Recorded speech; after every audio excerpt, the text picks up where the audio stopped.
Hello everyone. तो last class में हम लोगों ने प्रोबेबिलिटी में कंडीशनल प्रोबेबिलिटी देखा था, ठीक है। और कंडीशनल प्रोबेबिलिटी में हमने सीखा था कि अगर हमारे पास दो इवेंट है ए एंड बी, ठीक है, ए एंड बी हमारे पास डिपेंड है और एक इवेंट है ना, इसको अगर आप फिगर के थ्रू समझने का ट्राई करो तो कंडीशनल प्रोबेबिलिटी का मतलब यहाँ पे इस टाइप से होगा कि आपके पास एक सैंपल स्पेस होगा बड़ा सा, है ना। तो ये मेरे पास सैंपल स्पेस है, इसके अंदर कोई एक इवेंट ए है, ठीक है, और ये मान लो बी इवेंट है और एक दूसरा इवेंट है ए इवेंट, ठीक है। हम इस ए इवेंट की प्रोबेबिलिटी निकाल रहे हैं जबकि इस इवेंट से पहले ये इवेंट मेरा अकर हो चुका है कि नहीं। तो इस कंडीशन में जब आप प्रोबेबिलिटी कैलकुलेट करते हो तो क्या कैलकुलेट करते हो, probability of A by B, और ये किसके इक्वल होता है, probability of A intersection B divided by probability of B.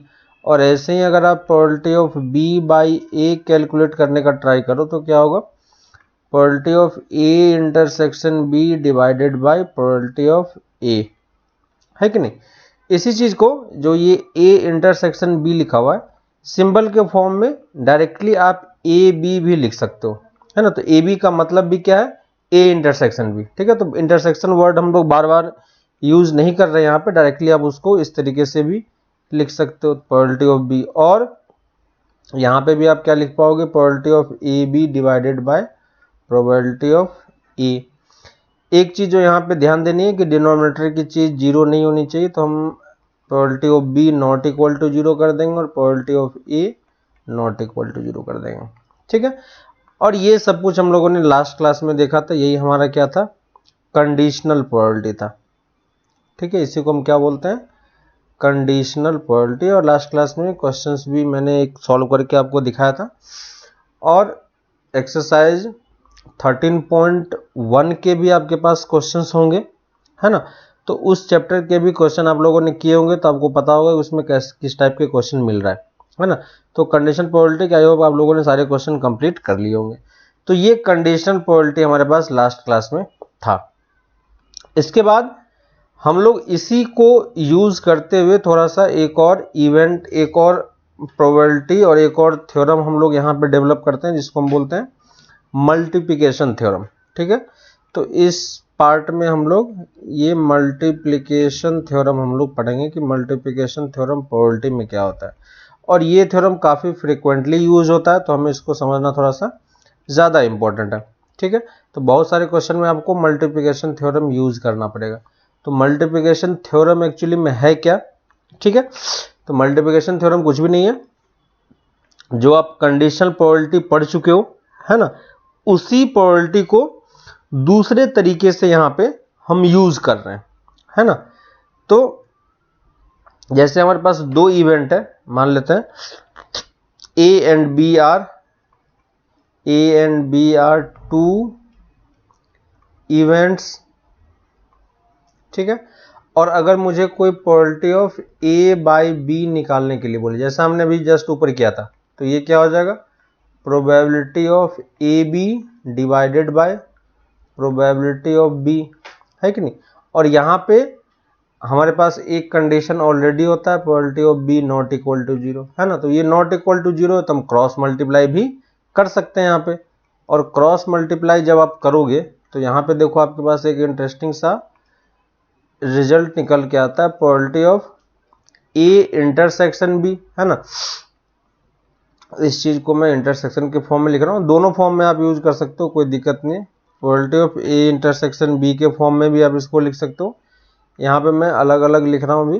तो probability of A intersection B किसके इक्वल होगा, probability of A intersection B किसके इक्वल होगा, probability of A intersection B, है ना। यहाँ से आप क्रॉस मल्टीप्लाई करो और क्रॉस मल्टीप्लाई किसके इक्वल होगा, probability of A by B into probability of B, है ना।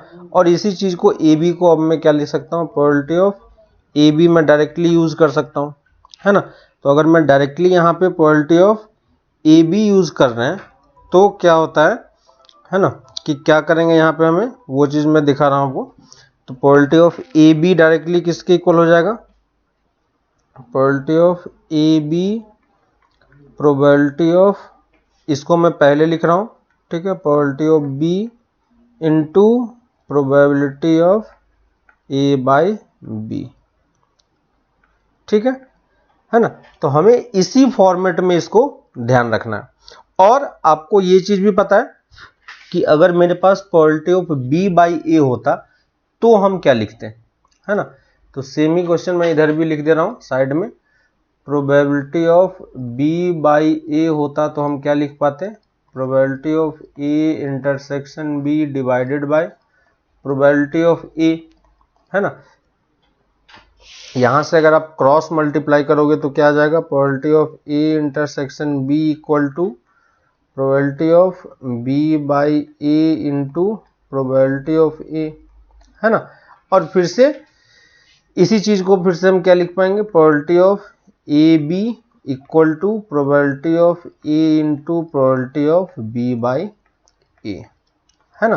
तो देखो probability of A by B इसके भी इक्वल है, प्रोबेबिलिटी ऑफ ए बी इसके भी इक्वल है, प्रोबेबिलिटी ऑफ ए बी इसके भी इक्वल है, ठीक है। तो मैं दोनों को यहाँ पे रिजल्ट को एक साथ यहाँ पे मैं लिख दे रहा हूँ, ठीक है। तो आपको दोनों रिजल्ट समझ में आ रहा है कि प्रोबेबिलिटी ऑफ ए बी किसके इक्वल होगा, probability of A into probability of B by A के इक्वल हो सकता है, और probability of B into probability of A by B के भी इक्वल हो सकता है ना। तो यहाँ पे देखो इसी को हम क्या बोलते हैं, मल्टीप्लिकेशन थ्योरम। क्या आपका यहाँ पे क्या हो रहा है, मल्टीप्लिकेशन थ्योरम।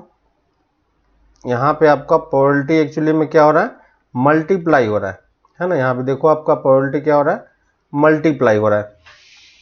ये जो टर्म है आपका, ये भी हमारे पास एक प्रोबेबिलिटी ये है ए बी, और ये प्रोबेबिलिटी ऑफ कंडीशनल प्रोबेबिलिटी है, ठीक है। इस थ्योरम को अगर आप थोड़ा सा ध्यान से देखोगे तो आपको ये चीज समझ में आएगा कि प्रोबेबिलिटी ऑफ ए बी निकालने का जो तरीका है, मेरे पास दो फॉर्मूले हमारे पास, है ना। एक probability of A into probability of B by A है, और probability of B into probability of A by B है। तो हमें कौन सा फॉर्मूला यूज करना है उस चीज को हम समझते हैं। तो पहली चीज तो हमें यहाँ पे ये ध्यान देना है कि ए बी का मतलब क्या हो गया। तो प्रोबेबिलिटी ऑफ ए बी का मतलब एक्चुअली में क्या है, probability of A intersection B, है ना। और ए इंटरसेक्शन बी मतलब क्या होता है कि दोनों इवेंट एक साथ हो रहा है ना। तो यहाँ पे दोनों इवेंट हमारे पास ए और बी दोनों इवेंट हमारे पास हो रहा है कि नहीं। और इस तरफ में पहले हम ए इवेंट की प्रोबेबिलिटी निकाल रहे हैं, फिर हम ए इवेंट हो जाने के बाद फिर बी की प्रोबेबिलिटी निकाल रहे हैं, क्लियर है।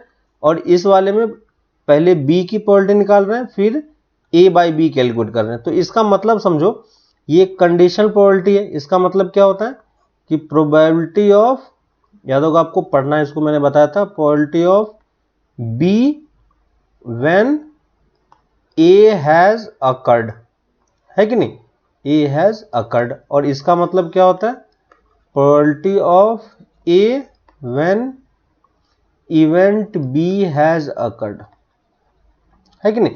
तो यहां पे देखो मल्टीप्लिकेशन थ्योरम क्या बोलता है कि अगर आपके पास दो इवेंट है ए और बी, और वो दोनों इवेंट हो रहे हैं, है ना, तो कोई एक इवेंट पहले हो रहा होगा, कोई एक इवेंट बाद में हो रहा होगा, ठीक है। तो ये बोलता है कि अगर आपको कोई इसका मल्टीप्लिकेशन थ्योरम यहाँ पे यूज करना है, अगर ये दोनों इवेंट हमारे पास साथ में हो रहे हैं तो, है ना, तो पहले आप एक इवेंट की प्रोबेबिलिटी निकालो, और उस इवेंट के हो जाने के बाद आप दूसरे इवेंट की प्रोबेबिलिटी निकालो, है ना। तो ये प्रोबेबिलिटी ऑफ बी बाई ए का मतलब समझ में आ रहा है आपको कि ए इवेंट अकर हो चुका है, तो पहले मैंने ए इवेंट की प्रोबेबिलिटी निकालनी। ए इवेंट की प्रोबेबिलिटी निकालने का मतलब क्या हो गया कि आपका ए इवेंट अकर हो चुका है, और जब ए इवेंट अकर हो चुका है तब हमें बी इवेंट की प्रोबेबिलिटी निकालनी। इसका मतलब बी किस पे डिपेंड कर रहा होगा, ए पे डिपेंड कर रहा होगा, क्लियर है। वैसे ही सेकेंड वाले फॉर्मूले में भी आप क्या सोच सकते हो, सेकेंड वाले फॉर्मूले में पहले हम बी की प्रोबेबिलिटी निकाल रहे हैं, और बी की प्रोबेबिलिटी निकालने के बाद, है ना, इवेंट आपका अकर हो चुका है बी, उसके बाद आप ए की प्रोबेबिलिटी निकाल रहे हो। इसका मतलब ए किस पे डिपेंड कर रहा है, बी पे डिपेंड कर रहा है, क्लियर है। तो जब भी आपके पास क्वेश्चन ऐसा कुछ गिवन होगा तो हमें पहले उसमें सोचना ये है कि कौन सा इवेंट मेरा पहले हो चुका है ना, और कौन सा इवेंट मेरा बाद में हो रहा है। उसके अकॉर्डिंग हम इस दोनों में से वो फॉर्मूला यूज करेंगे, है ना। सबसे पहले आपको वो इवेंट अकर कराना है, उसके बाद दूसरा इवेंट हमें चूज करना है जो पहले वाले पे डिपेंडेंट हो। ठीक है, तो इसको हम एक इजी सा क्वेश्चन के थ्रू समझते हैं। ठीक है, तो क्वेश्चन एक लिखो, ये क्वेश्चन लिखने के बाद आपको थोड़ा सा इसमें क्लैरिटी आएगा कि किस तरीके से ये वर्क कर रहा है। ठीक है, तो लिखो अ bag contains 10 black ball and 5 red balls. ठीक है, 10 black balls and 5 red balls. Two balls are drawn one by one without replacement, है ना, विदाउट रिप्लेसमेंट, यानी रिप्लेसमेंट नहीं करा, यानी जो बॉल एक बार निकाल लिया उसको फिर दोबारा से बैग में नहीं डालना। ठीक है, what is the probability that, दो बॉल निकालना है वन बाय वन, हमें क्वेश्चन है what is the probability that both drawn balls are black ball. ठीक है, या रेड बॉल, कोई सा भी आप निकाल सकते हो, कोई दिक्कत नहीं।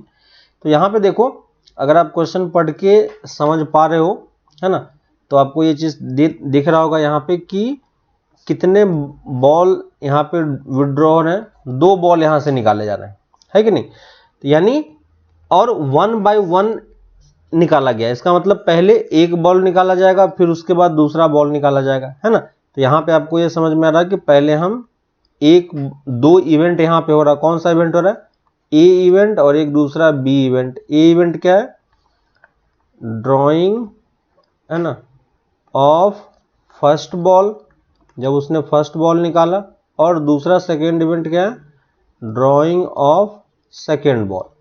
ठीक है, फाइनली जो हमें प्रोबेबिलिटी कैलकुलेट करनी है वो किसकी कैलकुलेट करनी है, वो हमें कैलकुलेट करनी है कि दोनों बॉल क्या होने चाहिए, ब्लैक बॉल होने चाहिए ना। हमने दो बॉल निकाला है तो दोनों बॉल हमें ब्लैक बॉल मिलने चाहिए। तो दोनों बॉल ब्लैक बॉल होने का मतलब क्या हो गया कि हमें ए भी निकालना है और बी भी निकालना है कि नहीं। तो दो बॉल निकालने, तो दोनों हमें एक साथ निकालना पड़ेगा, तो हमें ये प्रोबेबिलिटी निकालनी। तो अभी आपको यहां पे समझ में आ रहा हो कि ये चीज हमारे पास क्या हो गया, ये इवेंट हो गया हमारे पास कि दो इवेंट है, ये इवेंट भी होना है और ये इवेंट भी होना है ना। तो यहां पे ये होगा, तो probability of A into B है एक तरीके से, या ए इंटरसेक्शन बी है ना। तो ए इंटरसेक्शन बी को हम क्या लिख पाएंगे, तो पहले देखना है कि पहले इवेंट कौन सा हो रहा है, पहला इवेंट है ए इवेंट, तो हम क्या लिखेंगे, प्रोबेबिलिटी ऑफ ए। ठीक है, इसके बाद हमें प्रोबेबिलिटी ऑफ सेकंड बॉल की निकालनी है, लेकिन सेकंड बॉल की प्रोबेबिलिटी कब निकालनी है, जब पहला इवेंट मेरा अकर हो चुका है ना। तो यानी हमें किसकी प्रोबेबिलिटी निकालनी पड़ेगी, प्रोबेबिलिटी ऑफ बी बाई ए की। क्लियर है।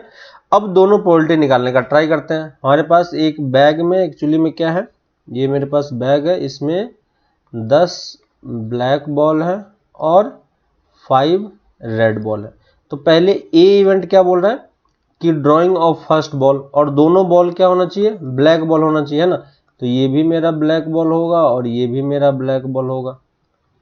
ठीक है, तो प्रोबेबिलिटी ऑफ ए क्या होगा, प्रोबेबिलिटी ऑफ ए होगा कि ब्लैक बॉल चूज करना। तो ब्लैक बॉल की प्रोबेबिलिटी यहाँ पे कितनी होगी, तो टोटल ब्लैक बॉल 10 है और टोटल बॉल्स कितने हैं 15, तो 10/15 into probability of B by A क्या होगा, तो probability of B by A के लिए ए इवेंट मेरा अकर हो चुका है, ए इवेंट अकर हो चुका है, मतलब क्या हो गया कि ए इवेंट हमारा क्या था कि हमें एक बॉल निकालने थे ब्लैक बॉल, तो जो कि आप निकाल चुके हो, और वो विदाउट रिप्लेसमेंट है, यानी हमें उसे वापस फिर से नहीं डालना है कि नहीं।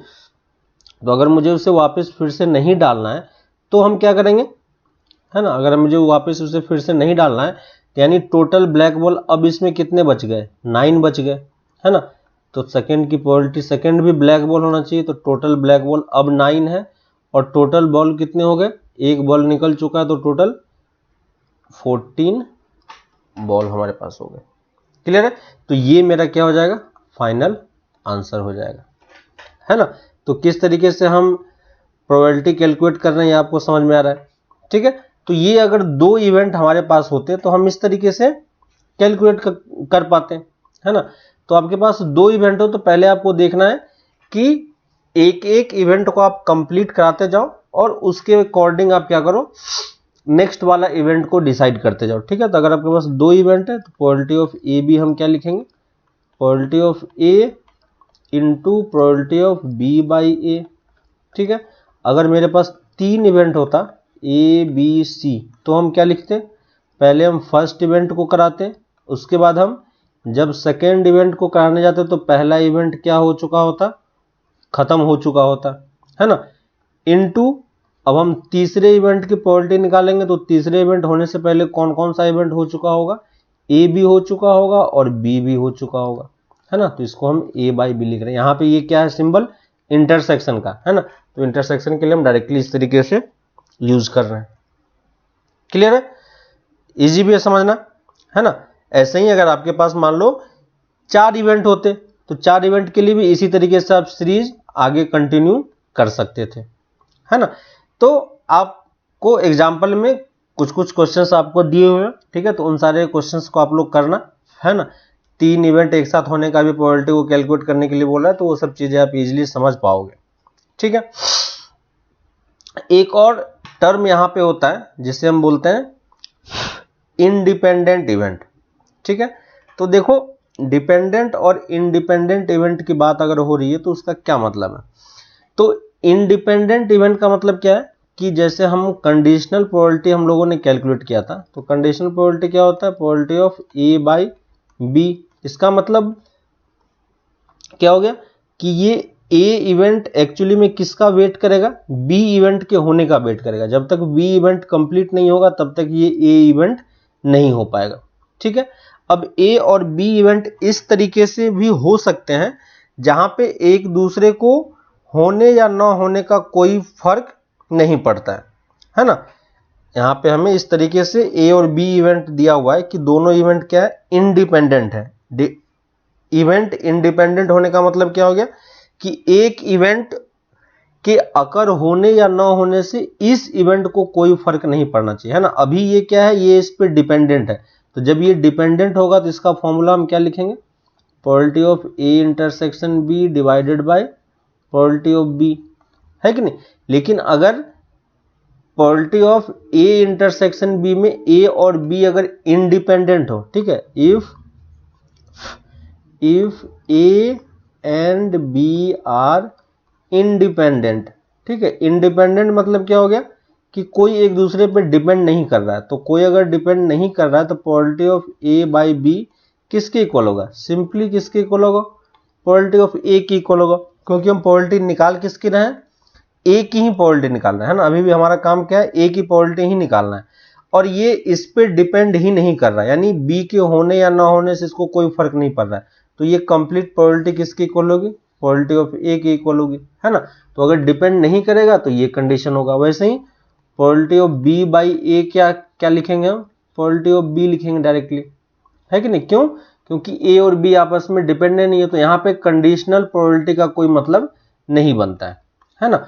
और अगर ये कंडीशन सेटिस्फाई हो रही है, ठीक है, तो आपको ये चीजें भी समझ में आनी चाहिए कि हमारे पास जो इनिशियल कंडीशन था मल्टीप्लिकेशन थ्योरम में, तो मल्टीप्लिकेशन थ्योरम में क्या था हमारे पास, प्रोबेबिलिटी ऑफ ए बी को हम क्या लिखते थे, probability of A into probability of B by A, है ना, और probability of B into probability of A by B, है ना। अगर ए और बी इंडिपेंडेंट है तो ये चीज किसके इक्वल हो जाएगी, सिंपली प्रोबेबिलिटी ऑफ बी के। तो इसको हम क्या लिख पाएंगे, probability of A into probability of B, और डिनोमिनेटर वाला टर्म भी क्या हो जाएगा, probability of A into probability of B, है ना। तो मल्टीप्लिकेशन थ्योरम में आपको ये समझ में आ रहा होगा कि if A and B are two independent event, है ना, two independent event, then probability of A intersection B, है ना। ए बी का मतलब क्या होता है, इंटरसेक्शन, तो इसको मैं इंटरसेक्शन के फॉर्म में लिख रहा हूँ। Probability of A intersection B actually में क्या होगा, probability of A into probability of B. Clear है, probability of A into probability of B. And इसी को हम बोलते हैं and vice versa, and vice versa. इसका मतलब क्या हो गया कि अगर आपको चेक करना है कि कोई दो इवेंट है ना, दो इवेंट अगर इंडिपेंडेंट दिया हुआ है, दो इवेंट अगर इंडिपेंडेंट दिया हुआ है तो ये कंडीशन सेटिस्फाई होगा ही, ठीक है। और अगर ये कंडीशन सेटिस्फाई हो रहा है, इसका मतलब ये दोनों इवेंट क्या होंगे, इंडिपेंडेंट इवेंट होंगे, ठीक है। तो इसीलिए यहाँ पे वाइस वर्सा लिखा हुआ है, ठीक है। और ये काफ़ी इंपॉर्टेंट प्रॉपर्टी है, ठीक है। तो ये किसका है, इंडिपेंडेंट होने का कंडीशन है कि अगर आपके पास दो इवेंट हैं, है ना, तो दो इवेंट को आप कैसे चेक करोगे कि वो इंडिपेंडेंट है या नहीं है, ठीक है। ऐसा ही सेम टाइप का एक और कंडीशन हम लोगों ने पहले पढ़ा था कि probability of A intersection B क्या होगा, 0 होगा, है ना। तो इस चीज को हम लिख लेते हैं यहाँ पे पॉइंट बना के, ठीक है। तो इंडिपेंडेंट होने का ये कंडीशन है कि अगर दो इवेंट का इंटरसेक्शन अगर उसके इंडिविजुअल प्रोडक्ट के इक्वल हो तो उस दोनों इवेंट को हम क्या बोलेंगे, इंडिपेंडेंट इवेंट, ठीक है। वैसे ही है ना, तो यहाँ पे एक पॉइंट बना के आप नोट कर लो, probability of A intersection B equal to probability of A into probability of B. तो यहाँ से हम क्या बोल सकते हैं, A and B are independent event, A and B are independent event, ठीक है, इंडिपेंडेंट इवेंट। और एक और कंडीशन इंटरसेक्शन वाले में ही हम लोगों ने पहले किया था, probability of A intersection B अगर 0 हो जाएगा तो ए एंड बी क्या होगा, A and B are mutually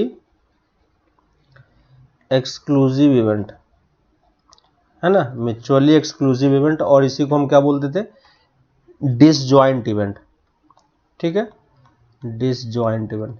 तो यहाँ पे कंफ्यूज नहीं होना है, डिसजॉइंट इवेंट और या म्यूचुअली एक्सक्लूसिव इवेंट होना अलग बात होता है, इंडिपेंडेंट होना एक अलग बात होता है, ठीक है।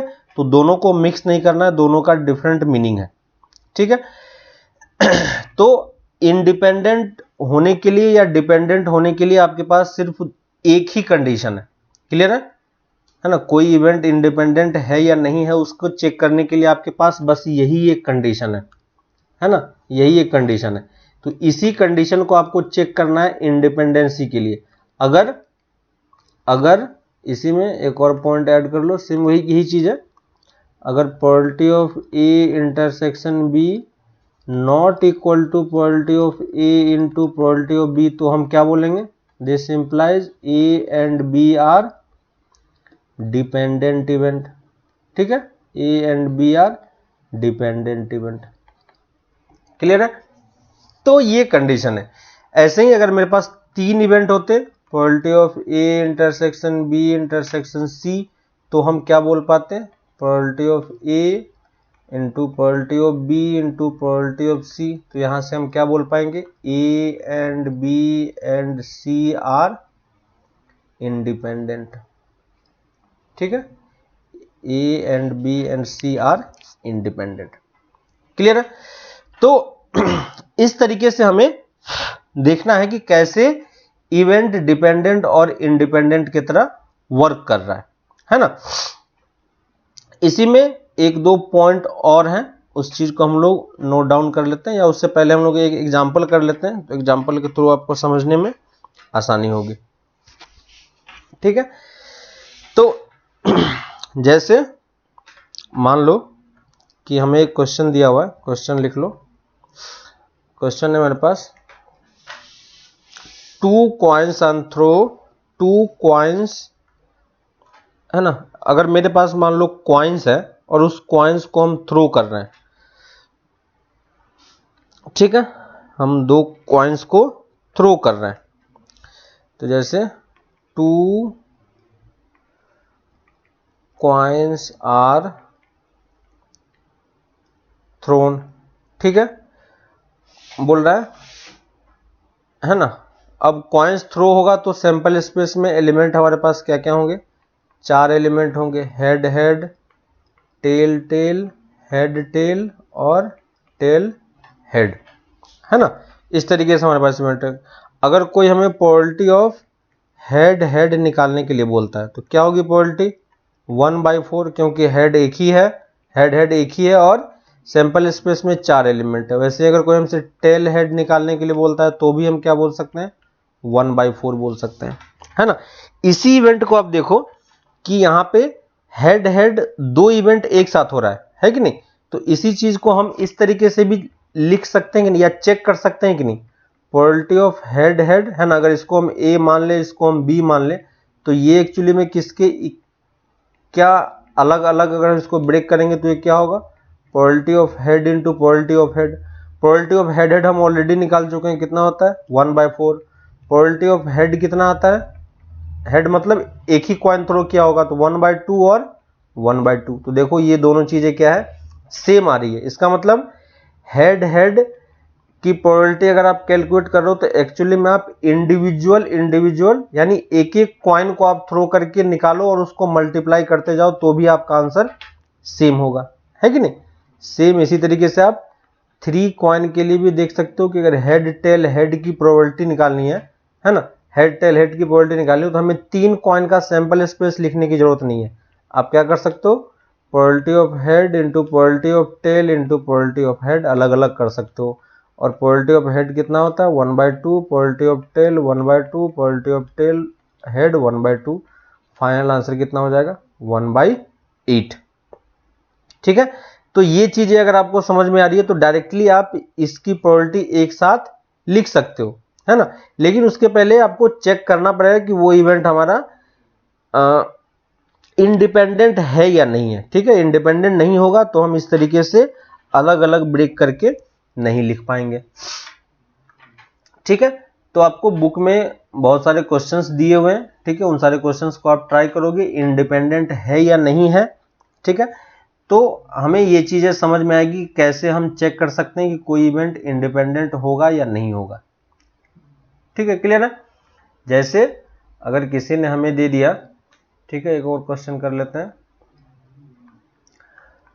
Probability of E equal to 3/5, probability of F equal to 3/10 and probability of E intersection F equal to, मान लो मेरे पास 1/5 दिया हुआ, ठीक है। हमें चेक करना है, check whether E and F are independent और नॉट, है ना, इंडिपेंडेंट और डिपेंडेंट। तो इंडिपेंडेंट या डिपेंडेंट अगर हमें चेक करना है तो हमें हमारे पास सिर्फ क्या मेथड है चेक करने का, probability of E intersection F actually में किसके इक्वल होना चाहिए, probability of E into probability of F. अगर ऐसा कुछ होता है तो हम क्या बोल पाएंगे, E and F are independent, है ना, E and F are independent. तो probability of E by F हमें, ई इंटरसेक्शन एफ हमें ऑलरेडी 5 दिया हुआ है 1/5, प्रोबेबिलिटी ऑफ ई हमें ऑलरेडी दिया हुआ है 3/5 और प्रोबेबिलिटी ऑफ एफ भी हमें दिया हुआ है 3/10, है ना। तो देखो ये दोनों चीजें क्या है, इक्वल नहीं है। इसका मतलब ई एंड एफ क्या होगा, ई एंड एफ आर डिपेंडेंट, ठीक है। तो डिपेंडेंट इंडिपेंडेंट चेक करने का हमारे पास सिर्फ और सिर्फ यही तरीका है, और किसी तरीके से आप डायरेक्टली चेक करके नहीं बता पाओगे, ठीक है। तो हमेशा आपको इसी मेथड पे जाना है, कभी भी अगर वो डिपेंडेंट या इंडिपेंडेंट की कंडीशन कुछ चेक करने के लिए या किसी भी तरीके से बोलता है तो, ठीक है। वैसे ही कुछ पॉइंट्स हैं उसको हम लोग नोट डाउन कर लेते हैं जो डिपेंडेंट और इंडिपेंडेंट कंडीशन से रिलेटेड होता है, ठीक है। तो यहां पे ये चीज लिख लो, if A and B are, if A and B are two independent two independent event then, ठीक है, अगर ए और बी इंडिपेंडेंट होगा तो A complement and B are also independent, ठीक है, also independent. Second, A and B complement are also independent, ठीक है। और third, A complement and B complement are also independent, ठीक है। तो अगर हमें ए और बी इंडिपेंडेंट दिया हुआ है तो ये कोई सा भी पेयर आपका क्या होगा, इंडिपेंडेंट ही आएगा, ठीक है। कैसे, एक हम लोग प्रूफ करके देख लेते हैं कि किस तरीके से ये चीजें प्रूफ होगी, ठीक है। तो अगर हमें पहला वाला पार्ट देखना है, ठीक है, पहला वाला पार्ट देखते हैं कि ए इंटरसेक्शन एफ वाला, ठीक है, सॉरी ए इंटरसेक्शन बी वाला, तो हमें ए एंड बी ऑलरेडी क्या दिया हुआ है, A and B are independent, है ना।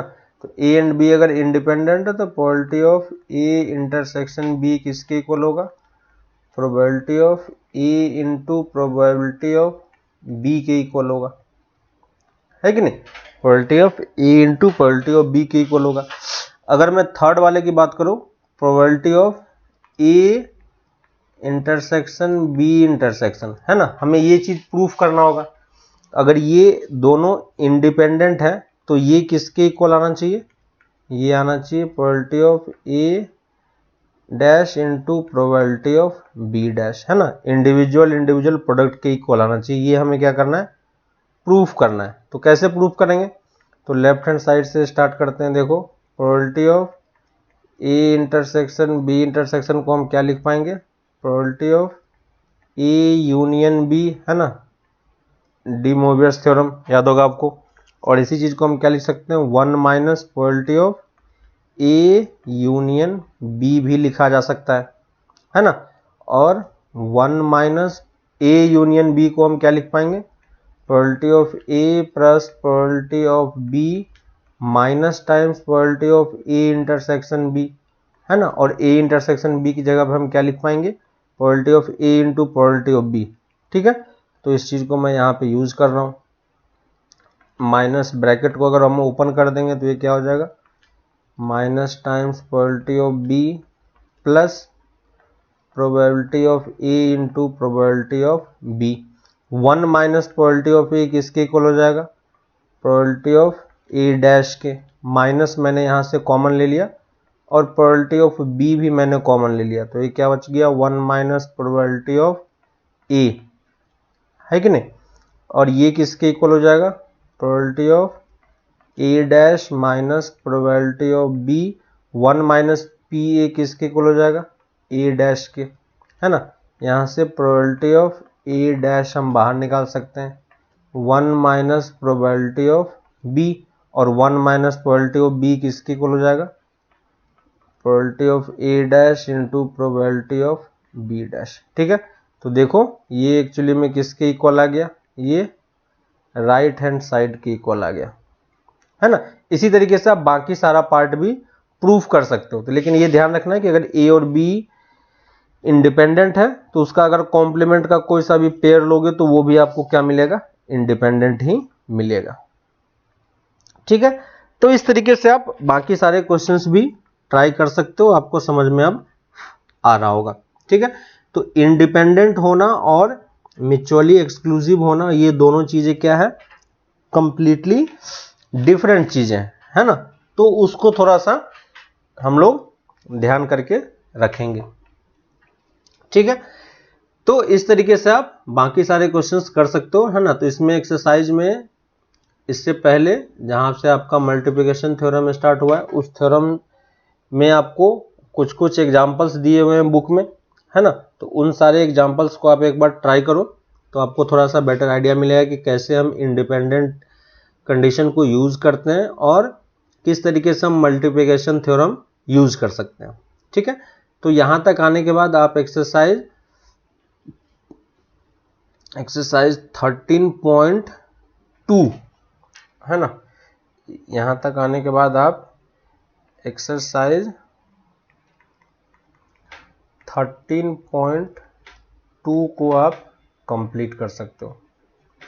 ठीक है, तो आप इसके क्वेश्चंस कंप्लीट करो, जहां पे डाउट आता है आप वो डाउट पूछ सकते हो, है ना। सारे क्वेश्चंस इजी हैं, कोई प्रॉब्लम नहीं है। मैक्सिमम क्वेश्चन इसमें डिपेंडेंट और इंडिपेंडेंट कंडीशन का ही है। ठीक है, तो कैसे वो चीजें चेक करना वो चीज समझ में आएगा, और कैसे हम मल्टीप्लिकेशन थ्योरम यूज कर सकते हैं उसको भी आप यहाँ पे इजीली समझ पाओगे।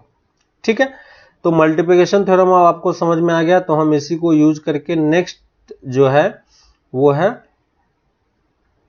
Total probability. ठीक है, तो नेक्स्ट क्लास में हम लोग इसी को थोड़ा सा और एक्सटेंड करेंगे और टोटल प्रोबेबिलिटी के टर्म्स में हम समझेंगे कि प्रोबेबिलिटी किस तरीके से कैलकुलेट होती है। ठीक है, और वो करने के बाद आपका ऑलमोस्ट पार्ट कंप्लीट हो जाएगा। ठीक है, इस वाले चैप्टर में आपके बहुत सारे क्वेश्चंस, बहुत सारे पार्ट जो है, लास्ट के 2 पार्ट आपका हटा दिया गया है ना, तो सिलेबस का बर्डन थोड़ा सा कम हो गया है।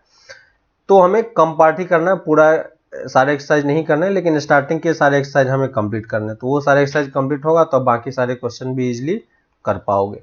ठीक है, तो तब तक आप ये क्वेश्चंस कंप्लीट करो, फिर हम लोग इसी को आगे नेक्स्ट क्लास में फिर से कंटिन्यू करेंगे, है ना। तो सारे क्वेश्चंस इजी है, बस आप इसको अच्छे तरीके से रिवाइज करो, देखो, है ना, क्वेश्चंस करो, तो आपको बेटर आइडिया मिलेगा। कोई डाउट होगा तो हम लोग उसको डिस्कस कर लेंगे। ठीक है, तो ये क्वेश्चंस आप ट्राई करो, फिर हम लोग इसको आगे नेक्स्ट क्लास में कंटिन्यू करते हैं। ओके, चलो बाय।